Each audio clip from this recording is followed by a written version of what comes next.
Hello అండి అందరికీ. నేను చాలా హ్యాపీగా ఉన్నాను అనుకునే లోపల ఇలా జరుగుతుందని అస్సలు అనుకోలేదండి. ఇంతకేంటి అనుకుంటున్నారా? అదేనండి, బిగ్ బాస్‌లో దివ్య ఎలిమినేట్ అయిందని అనుకున్నాను.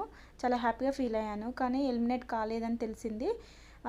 నాకు చాలా బాధగా అనిపిస్తుంది. ఎందుకు అంటే ఎప్పుడు చూసినా తనుజతో గొడవ పడుతుంది కదా, అందుకు నాకు దివ్య నచ్చట్లేదు. మీరు బిగ్ బాస్ చూస్తున్నారా? చూస్తున్నట్లయితే మీకు ఫేవరెట్ కంటెస్టెంట్ ఎవరో కామెంట్ చేయండి.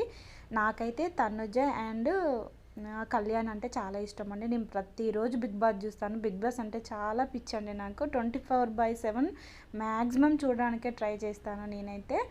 అయితే నిన్న దివ్య వెళ్ళిపోయిందని చాలా హ్యాపీగా ఫీల్ అయ్యే లోపలనే నో ఎలిమినేషన్ పెట్టారు. అందుకు నాకు కొంచెం బాధగా అనిపించింది. నిన్న కళ్యాణ్ వాళ్ళ నాన్న చెప్పిన మాటలు కూడా చాలా ఎమోషనల్గా అనిపించాయి.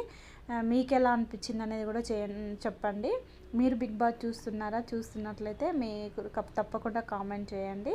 విషయంలోకి వచ్చేస్తే ఈ అల్లం వెల్లుల్లి పేస్ట్ అండి. ఈ అల్లం వెల్లుల్లి పేస్ట్ ఏమో కానీ నా తల ప్రాణం తోక్కొస్తుంది. ఏదైనా ఈజీ ప్రాసెస్ ఉంటే చెప్పండి. కేజీ తీసుకొచ్చారు ఇంట్లో.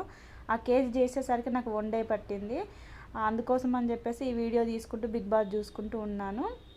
ఇంకా కొంచెం తొందరగా అవ్వాలని చెప్పేసి నూనె, కొంచెం పసుపు, ఉప్పు వేసి పట్టాను. మీరు ఎలా చేస్తారో కూడా కామెంట్ చేయండి. ప్లీజ్ సబ్స్క్రైబ్ చేసుకోండి మన ఛానల్ని.